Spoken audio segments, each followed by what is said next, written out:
জুলাই আন্দোলনে মাথায় গুলিবিদ্ধ হয়ে মৃত্যুর মুখ থেকে ফিরে এসেছিলেন তিনি।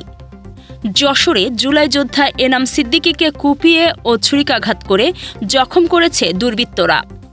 রোববার সকাল 8:30 যশোর সদরের এনায়েতপুর গ্রামে প্রতিদিনের মতো হাঁটতে বেরিয়েছিলেন এনাম সিদ্দিকী। পীরবাড়ির সামনে পৌঁছাতেই ওত পেতে থাকা দুই দুর্বৃত্ত তার গতিরোধ করে।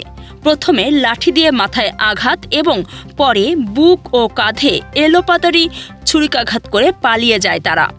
রক্তাক্ত অবস্থায় তাকে উদ্ধার করে দ্রুত যশোর জেনারেল হাসপাতালে ভর্তি করা হয়।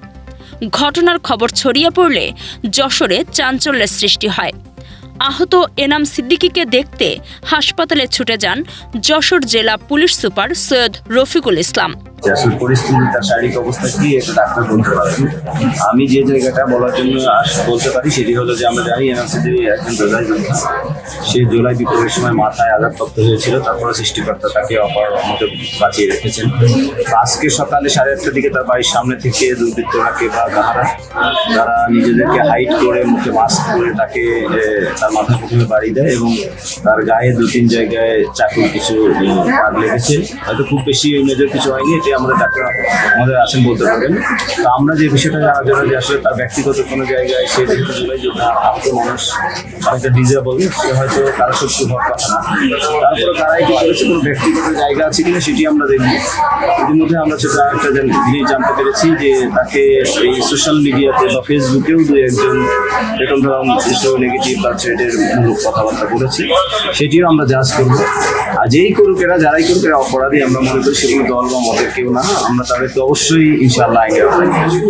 তিনি চিকিৎসকদের সাথে কথা বলেন এবং জড়িতদের দ্রুত আইনের আওতায় আনার আশ্বাস দেন। একই সাথে তাকে দেখতে হাসপাতালে যান বিএনপির ভাইস চেয়ারম্যান অধ্যাপক নার্গিস বেগম এবং বিএনপির খুলনা বিভাগীয় ভারপ্রাপ্ত সাংগঠনিক সম্পাদক অনিন্দ ইসলাম অমিত। যিনি আলমগীর নির্মম হত্যাকাণ্ডের শিকার হয়েছেন, তিনি আমার একটা কেন্দ্র কমিটির প্রধান। আজকে সকালবেলা এই কুয়াশা ঢাকা ভোরে যে ছুরিকাঘাতের শিকার হয়েছেন তিনি একজন বীর জুলাই যোদ্ধা, যিনি ফ্যাসিস্টের বিরুদ্ধে ঢাকার রাজপথে লড়াই করতে গিয়ে তার মাথায় গুলির আঘাত লাগে এবং দীর্ঘদিন তিনি ঢাকা সম্মিলিত সামরিক হাসপাতাল এবং বেসরকারি হাসপাতালে চিকিৎসা করছেন। এখনো তিনি স্বাভাবিক জীবনে ফিরতে পারেননি এবং আর কখনোই স্বাভাবিক জীবনে ফিরবেন না বলেই ডাক্তাররা জানিয়েছেন। প্রতি মাসে অন্তত 2 থেকে 3 বার থেকে হাসপাতালে ভর্তি হতে হবে। এরকম একটা নিরীহ, এরকম একটা অসহায়, এরকম একটা দুর্বল ছেলেকে কে বা কারা আঘাত করবে, তার তো সত্যি করে থাকবার কোনো কারণ নেই। অর্থাৎ এটা একটা পরিকল্পিত ঘটনা। এটা আইন শৃঙ্খলা পরিস্থিতিকে অবনতি ঘটাবার জন্য, নির্বাচনকে অনিশ্চিত করবার জন্য, বানচাল করবার জন্য। আমি জানি না এনাম সিদ্দিকীর অপরাধটা কি। সে ফ্যাসিস্টের বিরুদ্ধে আন্দোলন করেছিল, এটা কি তার অপরাধ?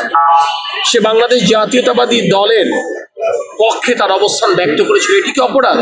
সর্বশেষ সে আমার মনোনয়নপত্র জমা দেবার সময় আমার পাশে দাঁড়িয়েছিল, এটি কি তার অপরাধ? যদি এটি অপরাধ হয়ে থাকে, ইনশাআল্লাহ আমরা সকলকে সাথে নিয়ে এই সন্ত্রাসীদের মোকাবেলা করব।